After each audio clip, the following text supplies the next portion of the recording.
we are back in the letter. So we are kicking off Zach's chapter, and I have to warn you guys right off the bat. So first things first, we'll peek in here and see we're actually on good terms with Hannah and Isabella. So the thing I have to warn you about is when you get to the branching tree, this is if Isabella dies. It might also be if she's comatose, I'm not entirely sure, but since we're on the Isabella lives route, we are going to be on a different track for a good portion of things, and then... yeah. So I'm trying to get it as, for this chapter, pretty much the vast majority of it, if not almost the entire thing, is going to be something you have not seen before. So, I can't really give you guys timestamps, so I'm getting at. Sorry about that. But anyway, the pleasant aroma hits me long before I cross the threshold. Faint but light and warm, a reminder of what home is. Pa's stern but commending gaze, Ma's tender smiles, and sunlight filtering through the eaves in the morning. And the distinct smell of cinnamon and vanilla as it drifts through the air every time something cooks from the room. The room. Our room. Ma and Pa's pride and joy. My sister and I too, eventually. But we ain't allowed there. Not yet. Not until we're taller or older. Not until we've learned how to take care of ourselves and not burn our hands or reach the cupboards without having to be lifted. But a little peek wouldn't hurt, yeah? The floorboards are cold under my feet more than it usually is. The walls more forbidding than what I'm used to. Farther and farther the room goes. Ma's singing ceases and Pa. No, please wait. I'll be good. I'll sleep on time. Don't go. I can't hear Pa. Not above the raucous clanging, the deafening roar of gunshots, nor the screams replacing the comforting soft melodies. There is only the blinding fear.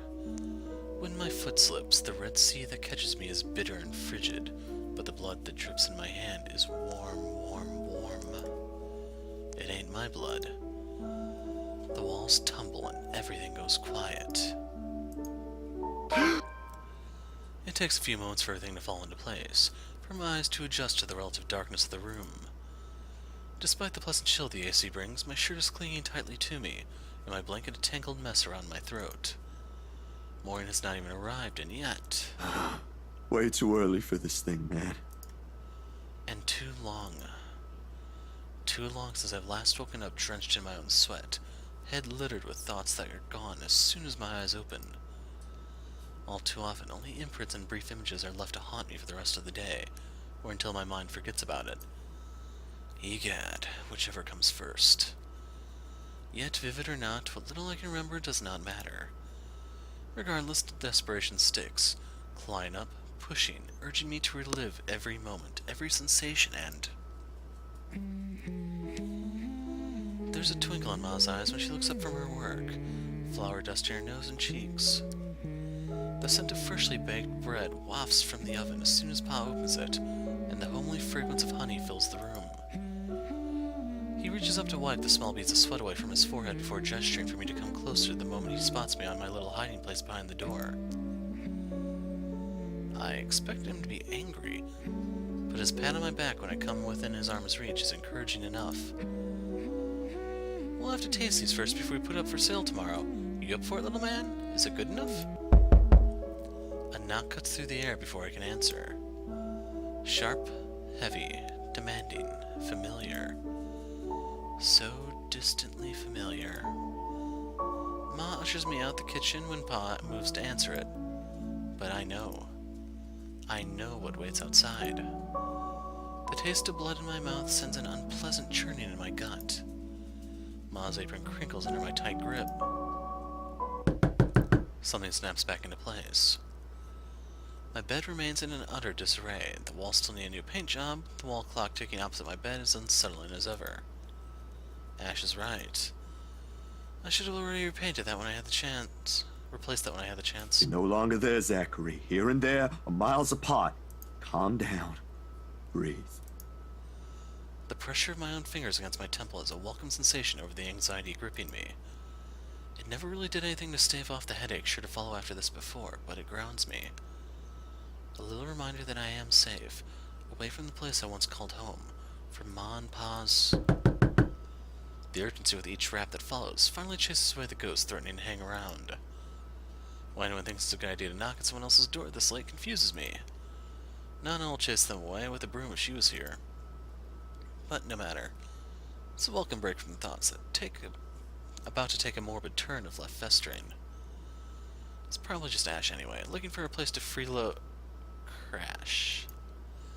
Looking for a place to crash. Wonders why he's bothering with the courtesy when he never did so before. Even with that hunch, though, habit compels me to check who it is first through the peephole. Better safe than sorry, they say. Except the person that greets me on the other side ain't him.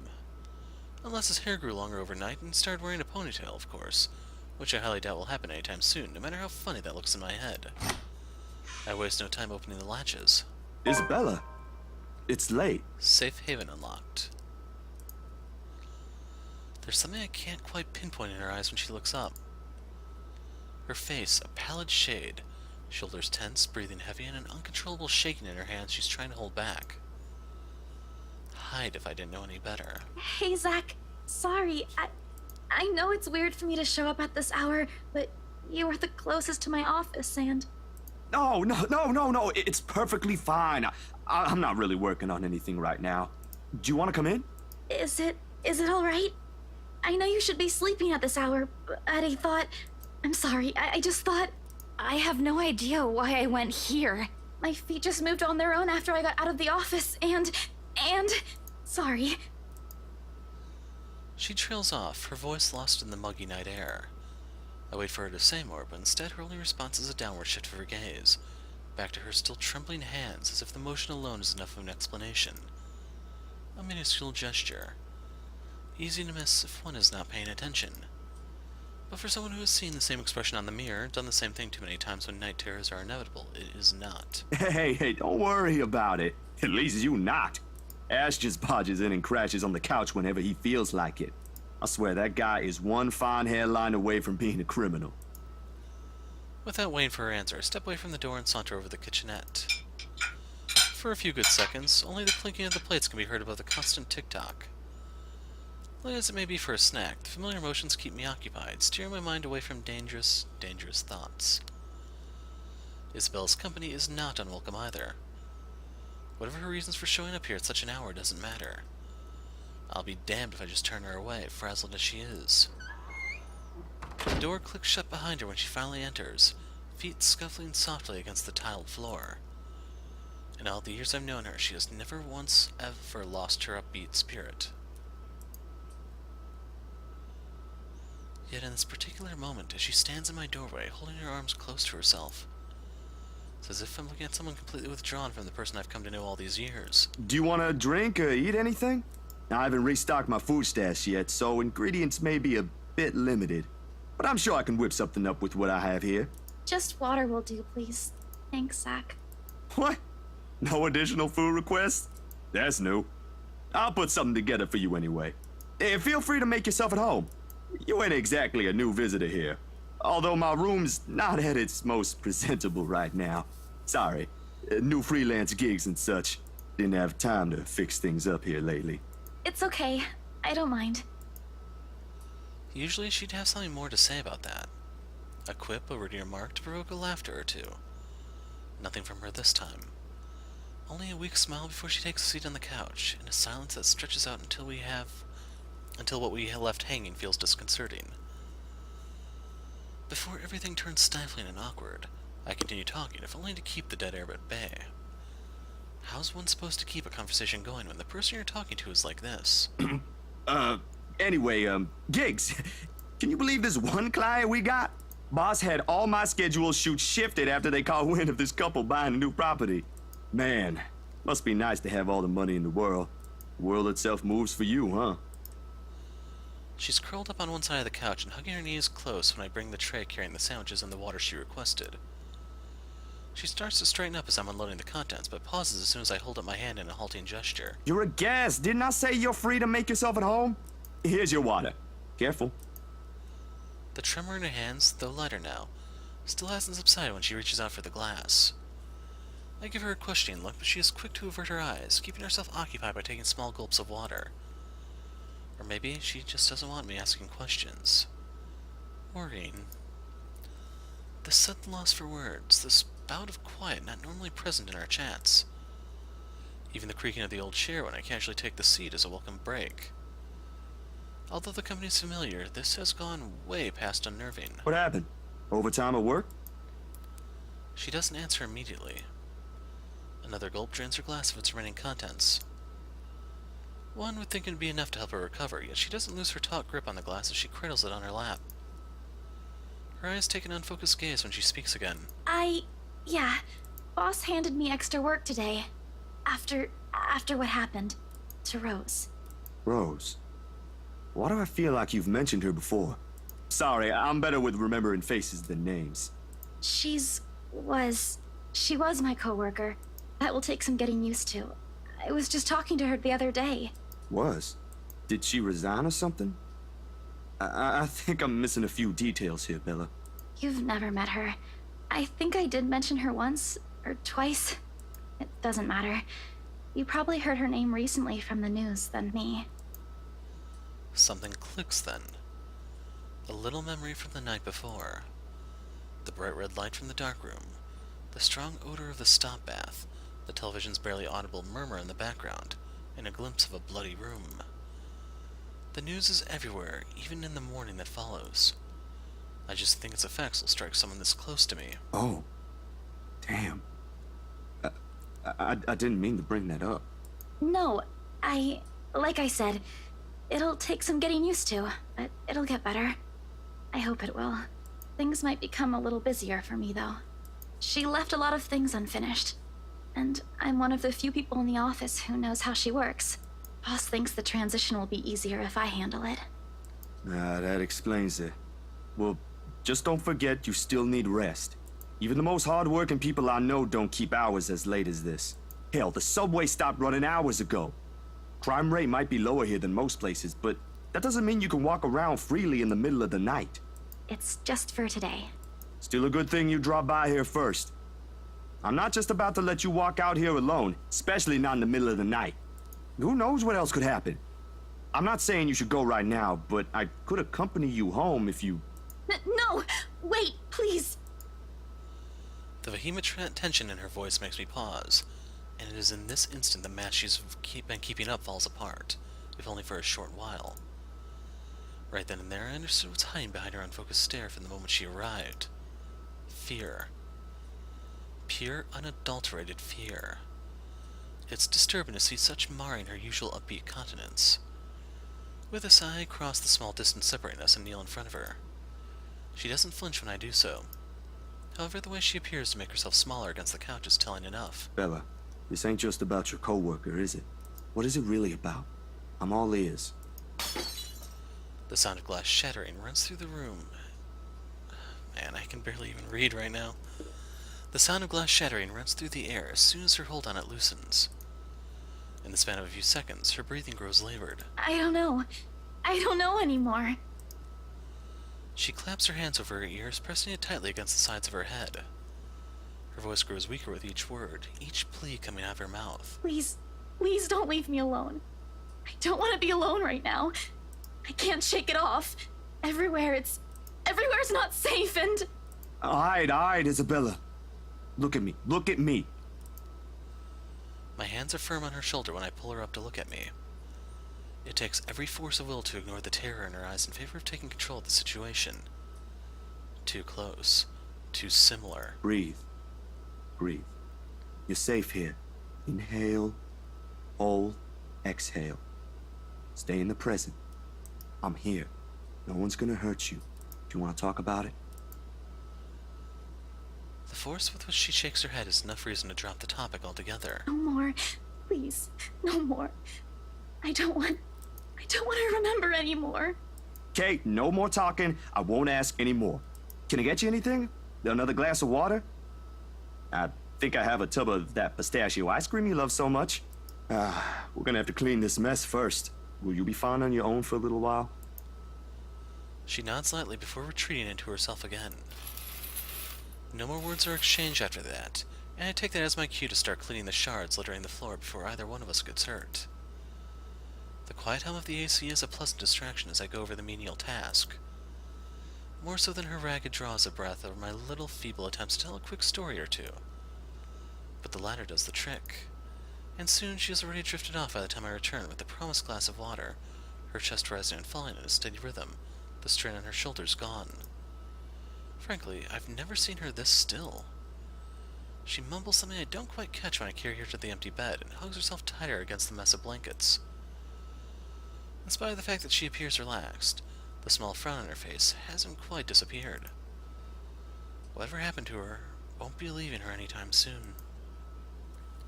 But for her sake, I hope it won't stay long with her. There's still questions left to be answered. But the late hour, coupled with the sudden exhaustion, made my old couch a more comfortable bed than it typically is.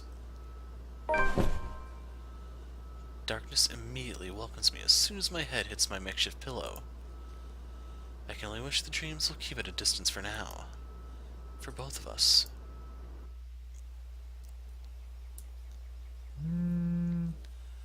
The first few notes, while muffled, are enough to wake me.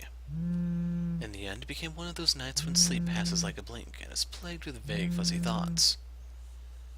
I lift a hand to rub away the drowsiness from my eyes, although it does little to relieve the gritty, burning sensation from my eyelids.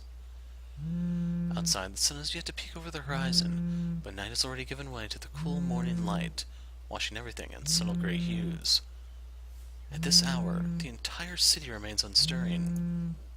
Ordinarily, waking up before my own alarm means abusing the snooze button, twice or thrice just to catch those precious few extra minutes of sleep. But the persistent ringing makes it impossible now. This better be good. Groggily, I scramble for the bag sitting at the foot of the bed. The ringing still hasn't stopped even as I fish the phone out, and Ashton's name flashes brightly on the screen when I turn it on. Must be pretty urgent if he hasn't dropped the call yet. Took you long enough, Z-Man. Ashton, it's 6 in the morning. Sun hasn't even risen. Hell, my brain ain't even awake yet. Stop calling me Z-Man. It's 20 past 6, Zach. You want to talk? Give me back my 5 extra minutes, Ash. I want my sleep. Hey, don't make fun of me. I can be a more person too if I want to. What's this all really about? You don't usually make calls around this hour. Is the world ending today? Sorry about that. Becca rang me up a few minutes ago looking for Isabella. Said she didn't show up in her own apartment last night. We both tried calling, but her phone seems to be off. Do you have any idea where... I should have known you two would come looking for her first thing in the morning. Not a laughing matter, Zach. You can't really let your guard down with everything that's happened here recently. You've heard about the Cooper woman from the news. Everyone in the precinct has been restless ever since the incident the other day. Yeah, I get what you mean. Listen, Ash, about Bella. I let my voice trail off, unsure of how to go about recounting last night. If I should even say anything to him. He might be a close friend, but at the end of the day, whatever's bothering her ain't mine to speak of in the first place. On the bed, Isabella remains as still as when I transferred her the night before. Sometime during her sleep, she pulls up a blanket over herself and tucked it in comfortably. Like this, it's easy to forget the horror in her eyes, or how much her hands and lips trembled. Save for her firm grip on the edge of the covers, she appears nearly as normal as she would any other day. Almost. I'm not really sure how to go about this while being... Zach, what about her? Something. The worry, the concern, must have surfaced in my tone because his own shifts then. Carefully, as if he's preparing for the worst. Look, you don't have to worry about her. She's with me right now. Since last night, in fact. Oh, why didn't you just say so earlier? She kinda knocked in the middle of the night. I couldn't possibly wake you two over that. And with how things are when she arrived, I thought it'd be best if I let her rest first. I just wasn't expecting people would be looking for her before the rooster even crows. You could have at least called her something. Becca's beside herself with worry when she found out. You know how much she frets about the smallest stuff. I know. I'm sorry. That was a lapse on my part. And I just didn't think... Okay, you know what? Rebecca's worries ain't completely baseless. Isabella hasn't been her usual self since the movie. Maybe even before that. I don't know if I should be opening my mouth about this, but Bella didn't outright say I shouldn't, so... So something's wrong then? I'm not quite sure, to be completely honest. I couldn't get the story out of her. Really? I thought you'd learned something from me by now. That's not it. Ash, when she appeared at my doorstep last night, she was shaking, and when I tried to ask her about it, she just panicked. Had this frightened look on her face. I'd be surprised if this was the first time I've seen it, but it ain't. Dude, the first time, she was screaming. First time? When was this? You weren't talking about the thing in the movie house, are you? Because that was just us fooling around. Granted, I think I went overboard with the joke, but... No, it happened the day after. When she invited us to lunch, you weren't there. We were walking one second, and then the next, she's crying out.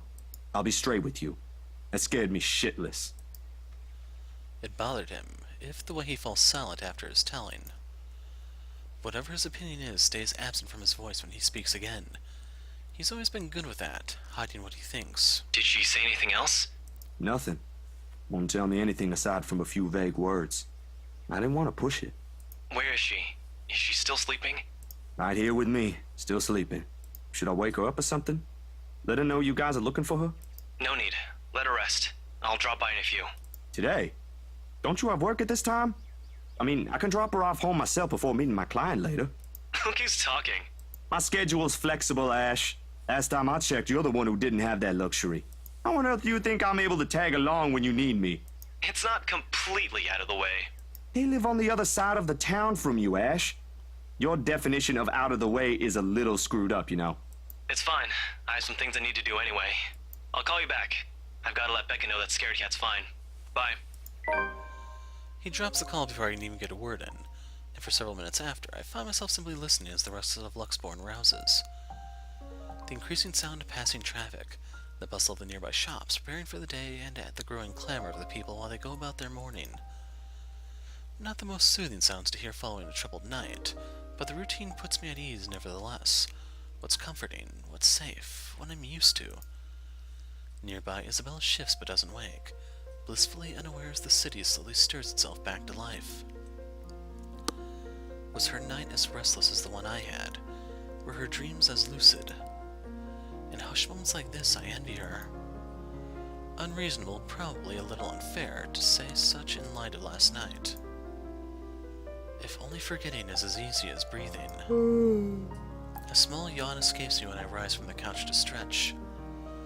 Luckily, the short conversation with Ash has effectively driven away any will to go back to bed. I still have a day to get through, despite the proverbial ghosts hanging around. The orange bottle sitting at the edge of my table is reassuring against my palm the instant I pick it up. The sterile odor of the capsules equally so. Yet the weight they carry is something I've never gotten used to. Years ago, I'd spend minutes, heck, even hours, staring at a single pill prior to taking one in. Now it's just routine, a way to stave off the unwanted nightly visits. Although I don't think Dr. Navarro will be quite pleased if he ever finds out I'm relying on them again. I do owe him a visit regardless, especially after missing our appointments on purpose and ignoring his calls for weeks. Another sigh comes out, tired and weary, and then I pop the tablet into my mouth. Zach? What time is it? So I'm not entirely sure what the pills he's taking are, but they're probably something along the lines of beta blockers.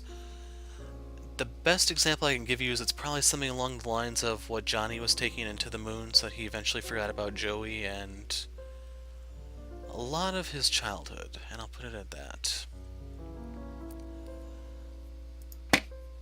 The bottle in my hand hits the table with far more force than necessary.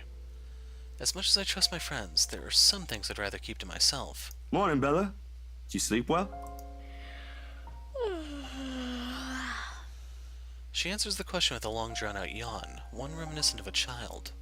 A chuckle manages to come out of my mouth at the sight. In this manner, it's easy to mistake her for someone too young for responsibilities. Inexperienced and immature, even.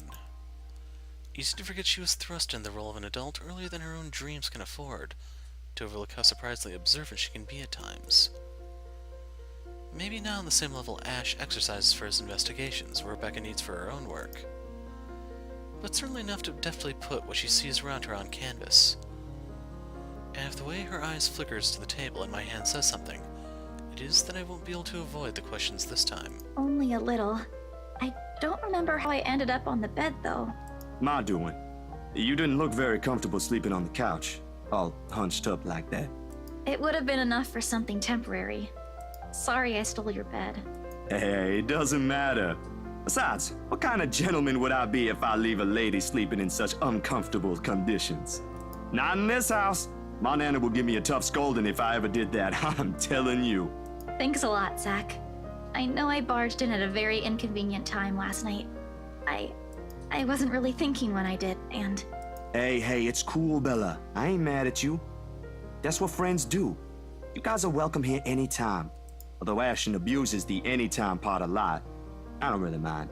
We might have less wiggle room if all four of us are present, considering the size of this place. But as long as no one makes anything explode, it's totally fine. And that's why I'm not invited. Fine or not, I still owe you one for last night's trouble, especially since you don't seem to be... A concerned expression passes over her features as she spares another cursory glance over the table, back to the bottle holding every small piece of what keeps the bad memories at bay. The blood blooming over Pa's heart, the horrified look on Ma's face as she watches him fall lifeless to the ground, and every ounce of spite seeping from the stranger's smile. You don't belong here. You monkeys don't belong here. It never stops, doesn't it? Well, you don't seem to be feeling well. Let me know, okay? I'll make it up to you somehow.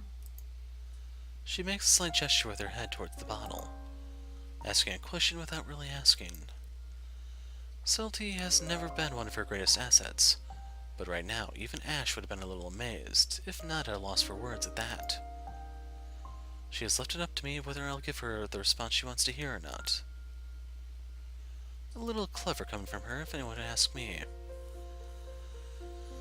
So, since I plan on using this video for the true ending route, we're gonna tell the truth. But it's never easy, ain't it? Talking about my own problems, that is. It will never be, not by a long shot. Not when I've let it stay this way for so long. I realized that long ago, when the wounds are still fresh and the dreams are a nightly occurrence. You can't force yourself to get better and move on to better things. It is what's normal now, and I can only cope. The question in her eyes may be unwarranted, born simply out of curiosity and sincere concern for a friend. I don't owe her an explanation, in fact. But of all the people I keep close in my life, she's probably one of the very few who perhaps I can trust with this. Maybe she won't understand entirely. I can never hope she will. No, never to the full extent. That alone is expecting too much of her, and giving too much of what I can. However, for all her shortcomings, I know she'll hear me out. And that is all I can ask of her. My bad. I was kinda hoping you wouldn't have seen me with these. The pills rattle lightly against the container when I gently set it back to its usual place. Always the small area closest to my laptop near the right hand. Within reach whenever, and a quiet reminder of what I shouldn't miss every day. What? Oh, is it bad? I was just thinking that maybe it's a cold like Becca's. Do you need me to get anything from the store? Soup or something? There's one nearby, right? I can run real quick and... No, nothing of that sort. I'm perfectly healthy right now. It's really difficult to say, but... Can you promise me you'll listen at least? What is this about, Zach? I should have been upfront with you about this a long time ago. Well, Ashton found out without me telling him anything. But you already know how that guy is. Can't hide anything from him. If it's something you're having trouble saying, you don't have to force yourself to tell me. I'll forget I ever saw anything and won't ask questions. Promise. No, I need to get this off my chest eventually. Besides, we're already here. Might as well finish what I started, yeah? If you say so. She takes a seat on the couch, her posture easy and open, and her smile honest. As if this is just a simple talk between two friends on a regular day. It is far from one, but her unreserved air is enough to stamp down the twinge of unease that threatens to come up. Let's hear it then. Feels like yesterday unlocked. And she does. True to her word, she listens while the story spills out of my mouth, of my ma and pa, that little old diner across the pond, and what it left in me that day. I can't recall most of it now, my own account jagged with a few missing details here and there. The passing years have eroded most of my recollection of the whole incident. All except for that one moment in the kitchen. The ringing of gunshots are as vivid as it sounded that day. Even Ma's hysterical screams the when Pa's body hit the floor motionless, his lifeblood flowing out from under him. And the gunman, he was smiling. He was smiling when Pa opened the door to welcome him. He was smiling when he put a bullet to Pa's chest and Ma's head. I've heard stories of how the world can be a cruel place for people like us before. I never believed until that moment. Nan and Gran took us right after that. Sis and I flew straight to New Jersey as soon as they heard the news. A few days after, Ma and Pa were laid to rest. And we have a new home a continent away. I didn't even get the chance to take my favorite pillow with me. They said something about the change of environment will be good for us. They had no idea the different kind of ghosts would follow me here. I expected questions, mostly those brimming with childlike curiosity, and maybe some that are a little too hard to answer. But to her credit, she just sat there, lent her ears, and looked at me with no expectations or unnecessary judgment in her eyes. She appears wiser and older like this, easier to see the breadwinner in her. Her younger siblings are lucky to have her. When I'm done, after everything's been said, she wraps her arms around me. A bit awkward considering the gap in our heights, but it gets her sentiment across. But it's difficult to answer this in kind. If I'm even supposed to reciprocate the gesture given my earlier apprehension. She pulls away shortly with a smile on her face. Not the reaction I braced myself for, but it is obviously better than what I imagined. Are you not gonna say anything? Am I supposed to say anything after? Like, apologize or something? I don't think that's very appropriate, but if you want to hear one, I can think of something real quick. Not really. Other people have something to say after usually. And they're not necessarily nice either. Oh, okay then. I won't. I can't think of something anyway. Sorry, I'm not very good with this. Who else knows, by the way?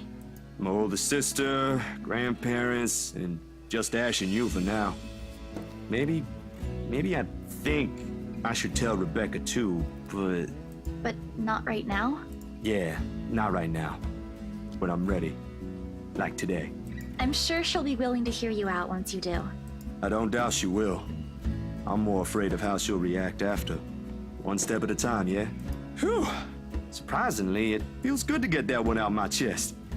I was a little afraid you'd be angrier. I didn't tell you earlier than today. I'm not angry. I'm just surprised. You didn't look like it. I wouldn't have suspected. I suppose that's how it often is, isn't it? We all have our... what's the word Becca uses? Inner demons?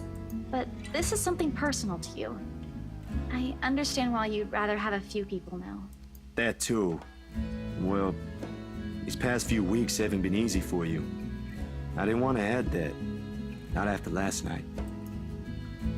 Something passes in her face. Brief, fleeting, and disappears right before I can recognize what it is. You okay? Yep, no worries. I'll be fine. Look, about last night... Never mind. This isn't a good time. But don't lose sleep over this, alright? What's important is you got what you want to say out. And if you need me, I'll be here. I should be relieved. Her words are more than reassuring to my ears. There should be comfort in hearing those alone, and knowing I have another person to rely on if things ever go bad. But somehow I find myself worrying more for her instead. I'll make another attempt to get the story out of her if I can. But this is a dance I know all too well, and with her, I doubt forcing her to say something would yield any results. As much as I want to imitate Ash, there's only so much I can ask that won't result in something a little over disastrous. At best, she'll stop talking to me until a week passes. At worst, I'd rather not risk it. I've never seen her angry. Outright annoyed, maybe, and often directed at Ash, but never furious. What do they say again about happiest people when angered? Besides, it'd be unfair to her after our little chat. So, food then? She seems relieved at the brisk change of subject, and as if it's been simply waiting for its cue all this time, her stomach rumbles at the mention of food. Rather loudly, as a matter of fact. Alrighty, Missy. We're going to get some chow now. Better be quick, though. Can't have your stomach starting a revolution on us here. Don't make fun of me. I'm not that hungry. Maybe a little. I didn't think I'd end up skipping dinner last night. And now we have one starved stomach protesting. Sorry, it'll be nothing fancy, since I'm a little low on stocks. I should probably drop by the grocery store after the meeting this afternoon. I can make a quick run for you if you want. Nah, I've got enough to put together something nice here. Maybe. I could always improvise if we're missing an ingredient or two. It ain't like we're going for a Michelin 3-star status here. Also, didn't I say you're a guest? Is this a Filipino thing? Or just Rebecca rubbing off on you? The soft laughter that comes from her doesn't quite reach her eyes. Neither. The answer is neither. Because if she stays idle, she'll remember. On second thought, I might need a little help slicing up the potatoes while I prep the ham. You up for that? What? Do you think instant noodles are all I'm about? Yes. I'll have you know I can cook a mean paella with my eyes closed. All my siblings love it. Sure you can. Come on. I think I know what we'll do with those spare ingredients. Despite the massive effort to keep the mood light with small chatter, cooking ends up being a mostly quiet affair. Between us, the constant clapping of the knife against the board and the muffled noise from the television I left running, words have become surprisingly difficult to string together. Not entirely unusual. We've had moments like this before, but definitely unnerving with how things are now. I really wish someone else will come knocking at the door. As pleasant as this is, breaking the ice or keeping a conversation going has never been my forte. That has always been Isabella's or Rebecca's department. Sometimes Ash's, although most come from him border on awkward or embarrassing. Speaking of the guy, he never did call back. I'm willing to bet my entire yearly salary that he fell right back to sleep after that call. Sorry, Bella. Could you... Yep, I got it. The potatoes are almost ready, by the way. I turned down the heat just in case. You might want to check on them, though. Hold on, I'll be right there. Sheesh, wait up. If you keep rapping at the door like that, you'll break it down. Ash. Oh, good. You're awake. Ash has already welcomed himself in when I take my eyes away from the oven. He's never really been keen with the notion of courtesies after he's warmed up to you, this guy. All 13 of my locks be broke can be attest to that. He's a good fellow, though. Maybe a tad bit standoffish at first glance, but he's trustworthy. Don't you have work today? I could ask the same of you. Hey, Izzy, man. You're late. Something came up? You need to drop the Z-Man. It's getting old. Sorry, I got caught with something at the precinct on the way here. Had to attend to that first before things got out of hand. I'd tell you about it, but you know how it can be with those kinds of things. Later, maybe. And you're here because... What? I'm not allowed to say hello? I doubt you're here because of that. And you're not answering my question. Ah, my bad. Forgot to mention that. He called earlier looking for you. Rebecca's worried because you didn't come home last night. You could have called my cell instead. You weren't picking up. Anyway, I'd really hate to cut this little get-together short, but I need to be somewhere else. Come on, Isabella, let's get you home. I'll drop you off on the way. Wait, we're going now?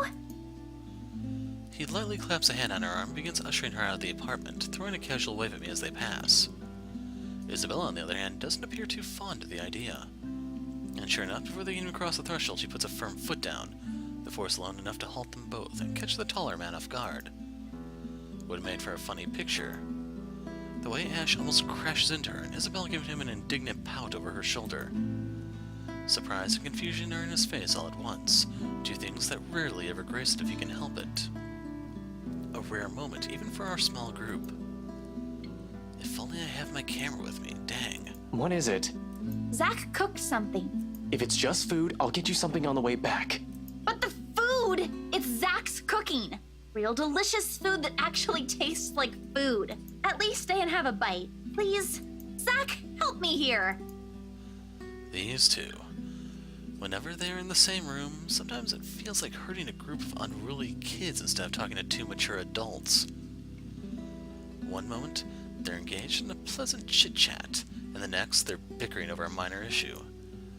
Frankly, if I didn't know any better, and I have an overactive imagination, I'd say there's something going on. Never mind how utterly impossible that idea is. Or it might just be me reading too much into things like always. I can already hear Ash's laughter if I so much as suggest such. This, however... Sit down and stuff your faces. I don't know about you two, but I think you guys should really stay. I've already made enough food for all of us, and it'd be a waste. So that actually causes affection to go up. Why, I cooked up that special honey glazed ham you two keep on yapping about. Got some scalloped potatoes with onions and cheddar to go with it, too. The oven timer dings. I shoot the two of them an apologetic look before sauntering over the kitchen, mittens in hand. The sweet smell of the glaze and the salty tang of melted cheese wafts through the air as soon as I open the door and take out the two trays inside. The scent immediately fills the entire room, and even with the door and windows open, the mouth-watering aroma lingers. It's appealing enough that when I put the dishes down on the counter, another starved stomach protests loudly, followed by a burst of laughter. My head snaps up at the two of them, and I can't keep back the smile at the sight they make. Isabella's clinging to the doorframe for support, doubled over with breathless laughter. Ash is the more composed of the two, trying to look unconcerned, but a flush has crept up his neck and cheeks. It's clear whose stomach that came from, and Isabella's not going to let him live this down. You're in no place to reject an offer of free food, Frey. I wasn't rejecting anything. Damn it, I just missed a meal, that's all. Aw, he's flustered. Shut it! Those guys at the precinct said it was urgent. Somebody has to be responsible for it. Well, aren't you precious? Right. You know, if you keep laughing like that, you'll burst. I'm sure it won't be as bad as your stomach suddenly rumbling like a starved. Aye, kiddos, play nice. Food's gonna get cold if we keep this up. Ash, you gonna stay? Might as well, since Scaredy Cat's so hell-bent on staying. A hearty meal unlocked.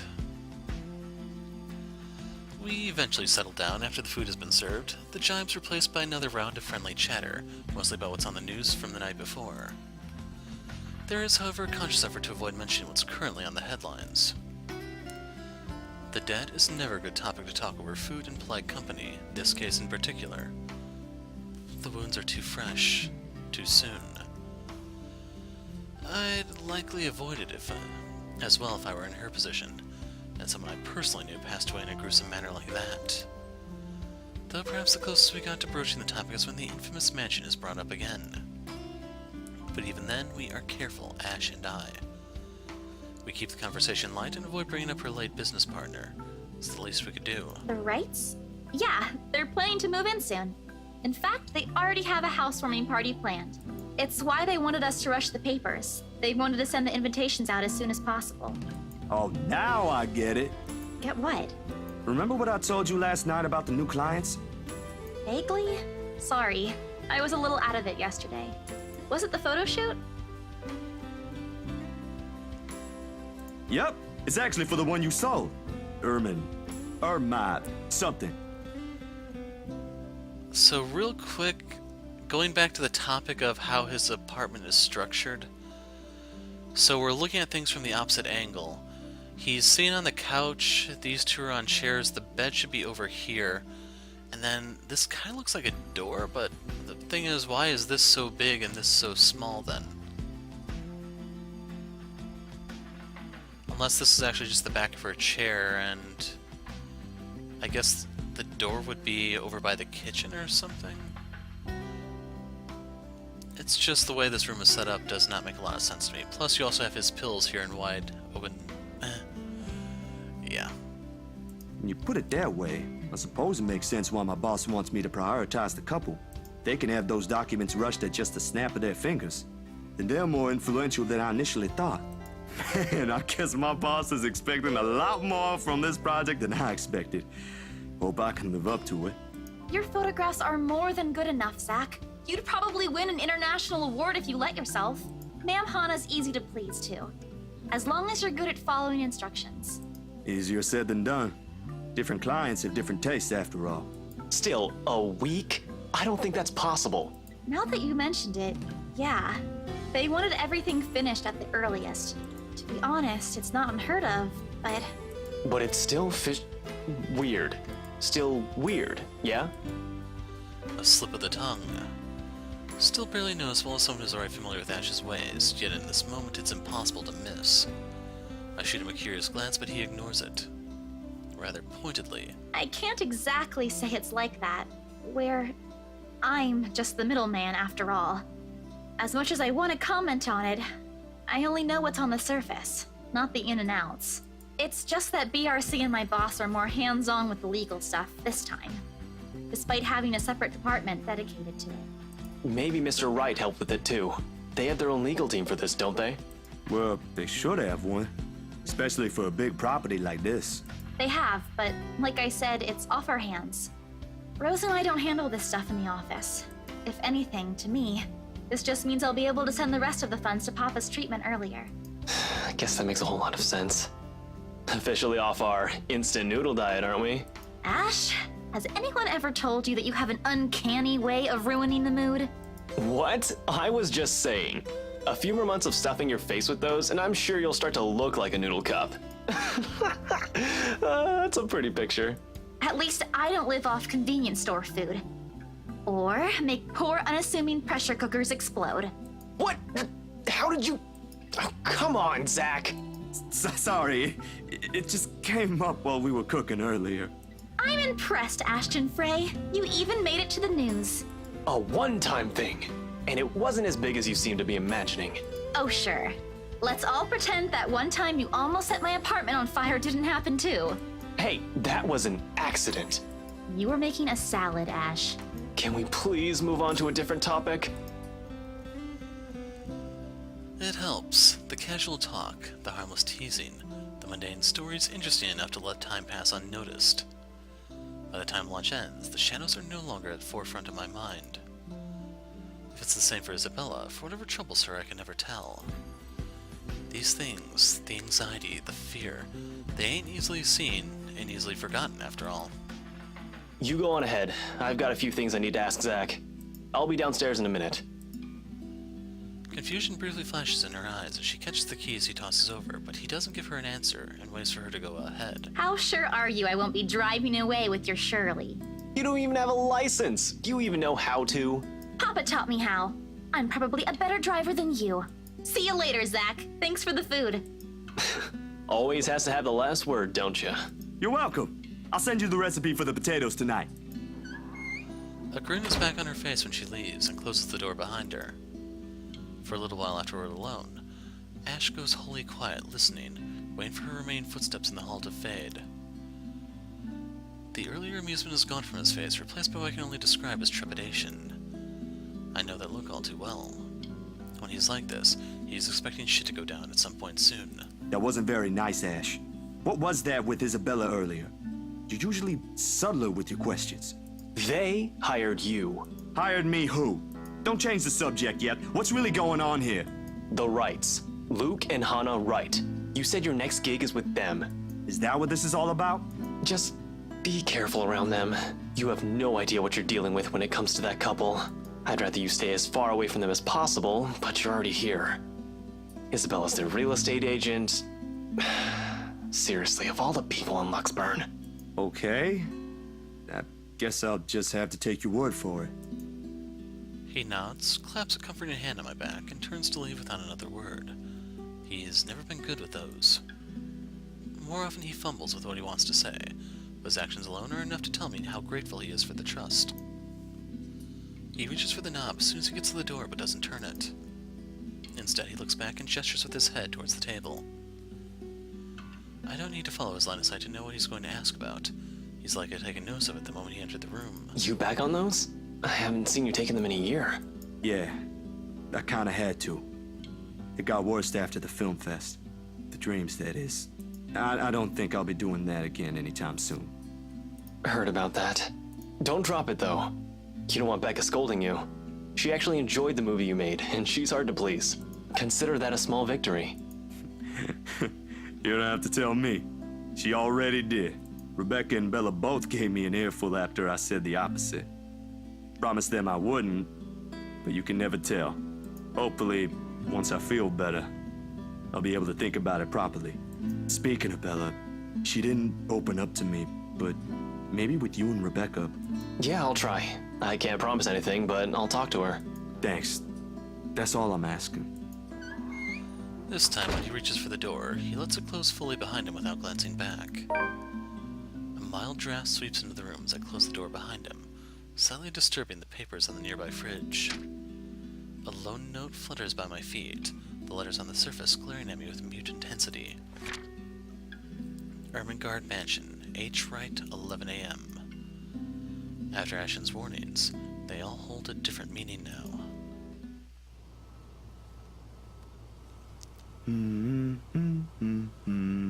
The next 2 days rush by in a blur, altogether leaving a collective mess of work suddenly piling up in new unexpected acquaintances, or friends. Depends on how you look at it, really.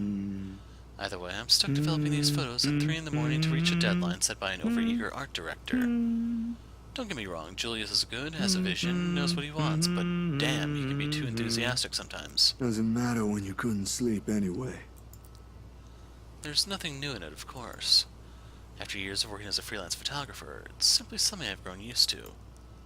Get to know people, build a client base, do good work, and cash in some late hours if need be. Rinse and repeat. Certainly takes a while to get some footing on the field, but it's the kind of thing that pays off in the long run as long as you keep at it. Get enough time, you might end up with big names on your client list. Names like the Wrights in particular.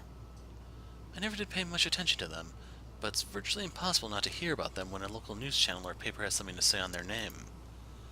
A party here, an acquisition there. Sometimes it's a new business venture. Other times it's the everyday gossip that typically follows popular people like them. Not in a million years did I ever imagine I would end up working for such a high-profile couple.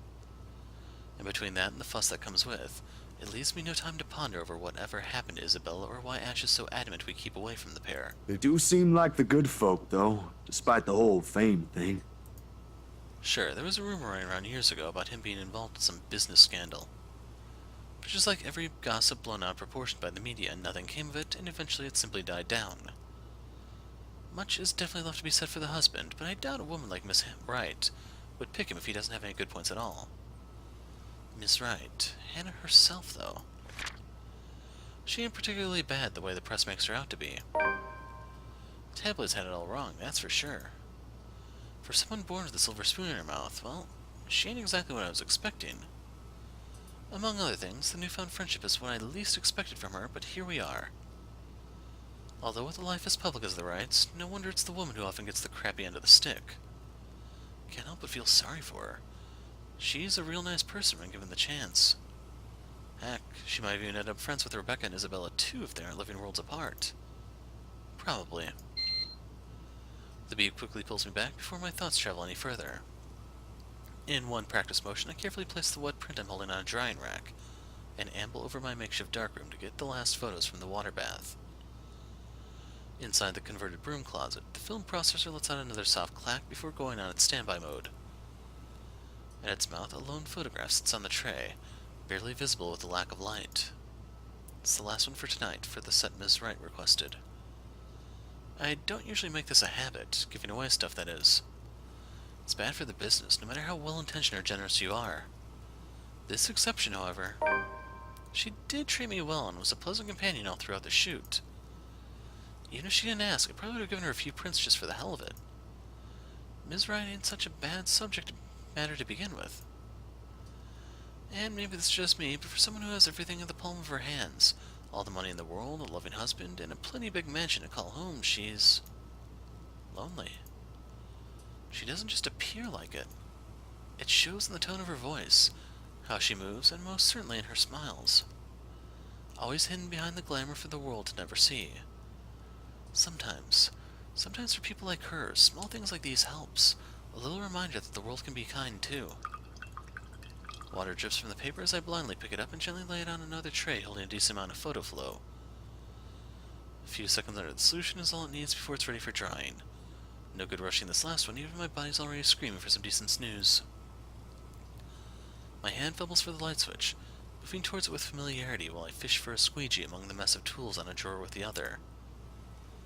The bulb flickers twice before its glow settles, and casts a soft light in the tiny space. When I glance back down, squeegee in hand, ready to finish the process and finally call it a night. What on earth? Her head is gone. Blurred and distorted beyond recognition, rather. The area completely smudged over, leaving no trace of the same sweet smile the good woman carried in all the previous prints. Damn, that was too careless. A common mistake to make, of course, if one is negligent enough to pick a newly processed photo in the dark like I apparently did. It has happened before. Loads of times, actually. But I still can't help but feel a small pang of frustration over one mistake a newbie would likely make. With a sigh, I reach up for the switch again, intending to develop a new one from scratch. It could pass off for one of those supernatural pictures they show on TV, though. A memory clicks, one cursory thought in the sea of many, and a short yet distinct sound from the day before. A glimpse is all I got, but it's enough to burn the image in my mind. There was a shadow. No, a woman. In her 20s or early 30s, maybe? But with how far gone her flesh line has become, it's not possible to tell at first glance.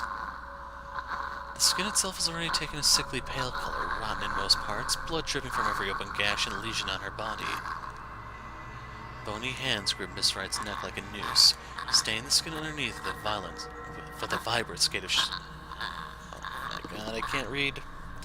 With a vibrant shade of scarlet. Nothing but malice fills the gleam in her eyes. Zachary?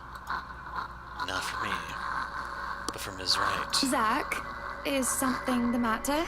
Oh, no, there's nothing wrong. I just remembered something, that's all. Let's get back to the pictures. Can you move a bit more to the left, yeah? The memory alone is enough to make me retch. I brushed it off then. A trick of the eye, I told myself, or a product of the heat. The weather has been unexpectedly warm recently, so it shouldn't be too surprising for such things to happen. And, well, blaming this on the usual, fatigue, an overworked brain, the weather, or an amateur error on my part is far more convenient. Makes a whole lot of sense than what the small voice inside my head whispers. The same tiny voice that only makes itself known when something's afoul. The same one that lent a curious ear to Isabella's worries about the mansion. And with each second I spend staring at this photograph, the murmurs in my head only grow louder against my ears. Someone has to know.